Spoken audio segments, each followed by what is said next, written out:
Pria itu membuat celah kecil di selotip dengan pisau. Lalu taruh sedotan di mulut gadis itu. Gadis yang sangat haus, dengan patuh minum. Hanya dalam beberapa teguk, dia meminum hampir seluruh botol. Lalu dia memasukkan kepalanya kembali ke tasnya. Resleting tas, tutup penutup bagasi. Nama gadis ini adalah Lai, yang merupakan item yang harus dia kirimkan kali ini. Nama lengkapnya adalah Frank Martin. Orang biasa memanggilnya Frank. Setelah diberhentikan dari tentara, Frank menjadi pembawa. Apapun itu, cukup bayar dan transfer uang, jangan lupa harus mengikuti 3 aturan. Pertama, jangan pernah mengubah kesepakatan.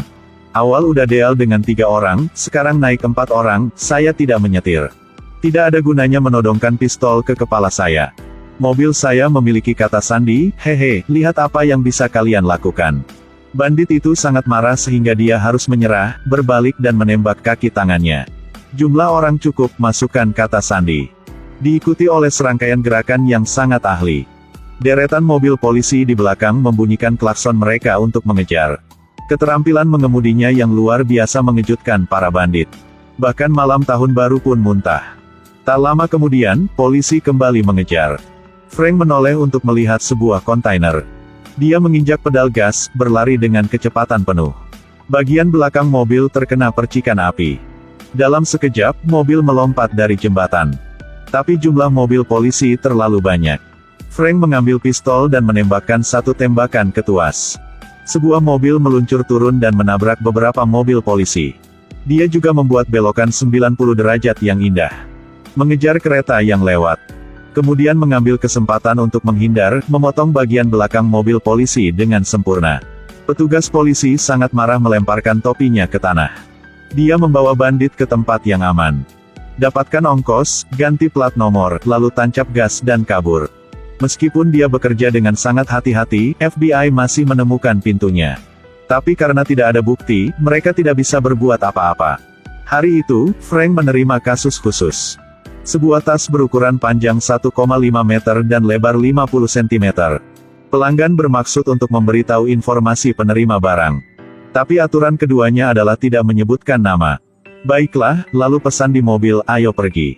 Tak disangka, tak lama setelah ia pergi, bannya meledak. Barang ini sepertinya cukup berat. Dia membuka bagasi untuk mengganti ban serep. Tanpa diduga, tas itu bergerak.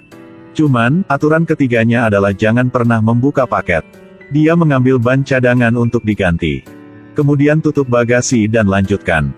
Tapi di dalam hatinya, dia masih tidak bisa menahan diri untuk berpikir, bagaimana jika ada seorang gadis cantik di dalam tas. Sebagai seorang pemuda dengan senioritas lebih dari 30 tahun, dia memutuskan untuk melanggar aturan sekali. Dia berkendara ke puncak gunung yang terpencil. Kemudian buka bagasi, buka zip. Ya ampun, itu benar, untungnya aku tidak melewatkannya. Dia memasukkan sedotan untuk membantunya minum air. Kemudian masukkan kepalanya ke dalam tas, lanjutkan perjalanan. Tapi di sepanjang jalan gadis ini tidak bisa diam selama 1 menit. Frank berpikir, mungkin dia ingin memberitahu dia sesuatu. Dia menarik mobil ke tepi jalan lagi, membuka bagasi, dan melepaskan gadis itu. Ayo, katakan dengan lantang jika Anda menyukai saya atau apapun. Saya ingin pergi ke toilet. Anda tidak ingin saya kencing di mobil Anda, bukan? Itu bagus, harusnya aku tidak membiarkan kamu minum air sebanyak itu sebelumnya. Dia mengikatkan tali di lehernya. Beri dia waktu sebentar, mulai hitungan mundur. Lai dengan cepat berlari ke semak-semak di dekatnya. Waktu habis, Frank menarik tali itu sekali, tetapi menemukan sebuah anomali. Dia berlari ke ujung tali yang lain, dan tentu saja dia melarikan diri. Lai memakai rok pendek dan berlari liar di lereng gunung. Sayangnya, kakinya terpeleset dan dia jatuh dari lereng. Trik kecil ini tidak mempersulit mantan tentara seperti Frank. Dalam sekejap, dia muncul di depan Lai. Rekatkan mulutnya, lalu bawa dia kembali ke tempat parkir. Tanpa diduga, begitu sampai di sana, dia melihat 2 orang FBI berdiri. Lai mencoba meminta bantuan, kedua belah pihak terlibat perkelahian. Kecepatan Frank terlalu cepat, mata telanjangku tidak bisa menggambarkannya untuk kalian. Singkatnya, tidak lama kemudian, dia mengalahkan 2 polisi. Ke lokasi pengiriman. Frank mengeluarkan Lai dan memberikannya kepada penerima, Darren.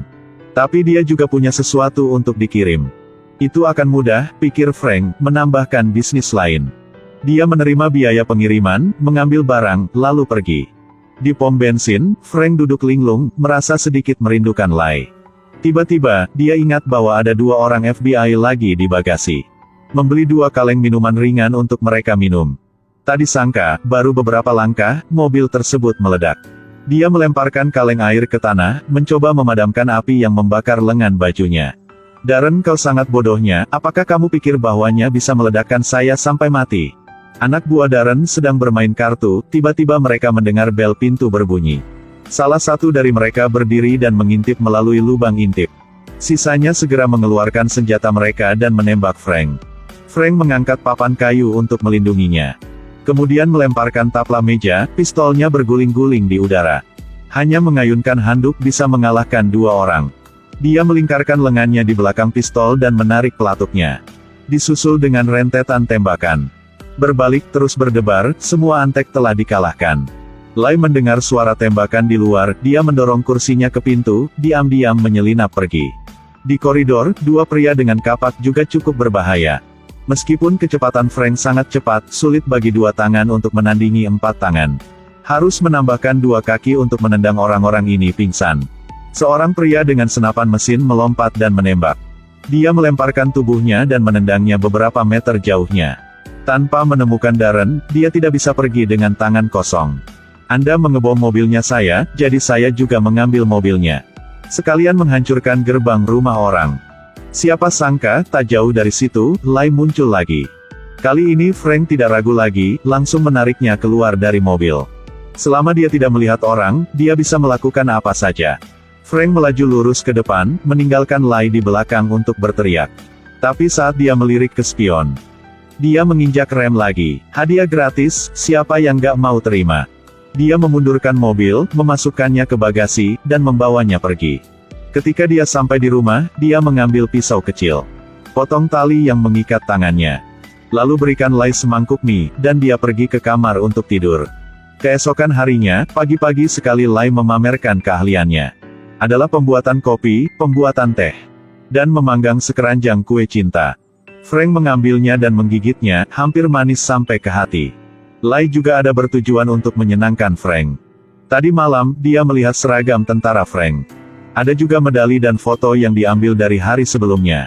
Setelah mengetahui identitas Frank, dia memutuskan untuk memilihnya. Setelah makan kue, keduanya memutuskan untuk melakukan beberapa hal. Kalian tahulah, gak perlu saya jelasin kan? Pada saat ini, sebuah roket menghantam atap rumahnya. Frank memeluk Lai dan bersembunyi di bawah meja, melarikan diri dari kematian. Senapan mesin luar bergemuruh. Roket itu berputar-putar dan menabrak rumah Frank juga. Frank mendorong Lai ke dalam lift, menekan tombol, dan lift itu jatuh ke ruang bawah tanah. Penyerang di luar sana memiliki banyak uang, roket menembak tanpa henti. Seluruh rumahnya meledak. Frank membawa Lai bersamanya dan menyelam ke laut. Berenang melalui lubang, lalu masuk ke rumah lain. Frank mengganti bajunya dengan kemeja basah, memperlihatkan tubuh yang kuat dan kekar. Lai melompat dan memutuskan untuk segera berterima kasih kepada Frank. Frank juga terhuyung-huyung ke kapal musuh. Tidak lama kemudian, Lai mengungkapkan tujuan sebenarnya. Ternyata orang yang mengejar mereka adalah pedagang. Bersiap untuk mengangkut 400 orang China ke Port G. Termasuk ayah dan adiknya. Baru saat itulah Frank menyadari bahwa dia terjebak. Tapi anak-anak sudah memberikannya, apa yang harus saya lakukan sekarang? Dia dan Lai masuk ke kantor Darren dan mengalahkannya. Saat mencari daftar, Darren tiba-tiba mengatakan ayahnya akan datang. Frank bingung, bukankah dia bilang ayahnya ada di kapal? Ternyata ayah Lai lah yang berada di balik layar sebenarnya. Dia menyerbu masuk, menodongkan pistol ke kepala Frank. Lai tidak punya waktu untuk melakukan apapun tetapi dikuasai oleh Darren. Pada saat ini, Inspektur FBI juga tiba. Darren menjatuhkan Frank. Kemudian serahkan pada Inspektur Tarkoni. Setelah sadar kembali, Frank menceritakan seluruh kejadian itu kepada Inspektur Tarkoni. Dia berpikir, jika dia memberikan pekerjaan ini kepada Frank, tingkat keberhasilan kasusnya akan lebih tinggi. Dia bekerja sama dengan Frank, membantunya melarikan diri dari kantor polisi dengan aman. Mengetahui bahwa perjalanan ini sangat berbahaya. Dia memberinya senjatanya, tapi Anda mungkin tidak perlu.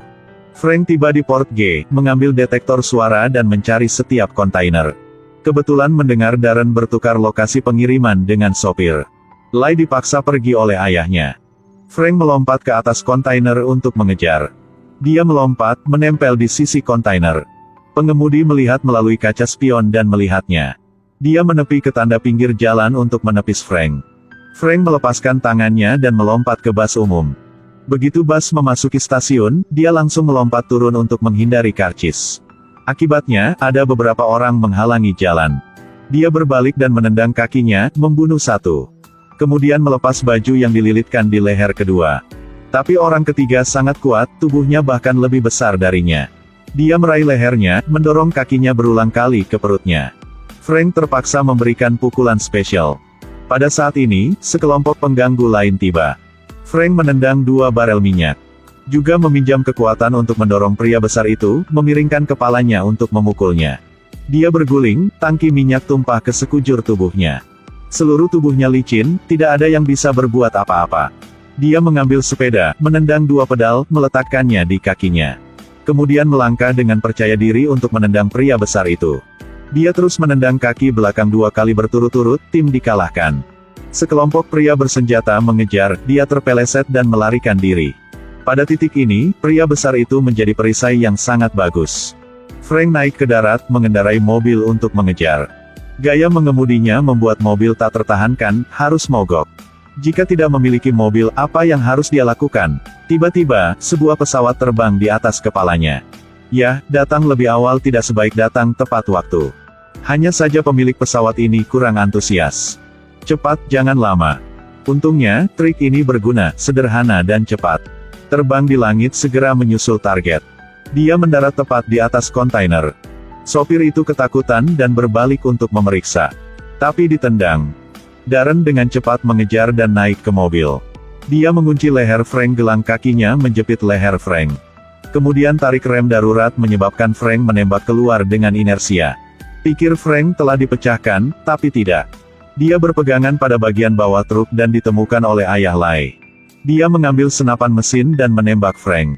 Frank dengan cepat melemparkan kait besi dan membuat sopirnya pingsan. Kemudian dia naik ke atap mobil. Kemudian lompat, pegang erat-erat, menendang ke dalam mobil. Nak, kau bukan satu-satunya yang tahu bagaimana mengunci leher orang dengan kakinya. Frank mengemudi ke pantai, menarik napas lega. Tiba-tiba, laras senapan dingin menghantam kepalanya. Orang ini adalah calon ayah mertuanya.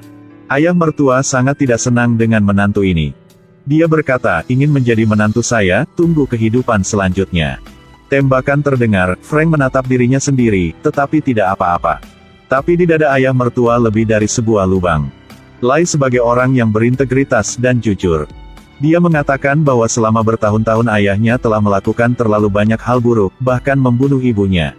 Akhirnya, Inspektur Tarkoni memimpin seseorang untuk membersihkan. Orang-orang dalam kesulitan di dalam kontainer juga diselamatkan. Frank dan Lai memulai hidup bahagia bersama. Di sini saya ingin membuat puisi. Kurir ini sangat keren, menemukan istri yang cantik. Bawa pulang tertutup pintu, hidup bahagia dan damai.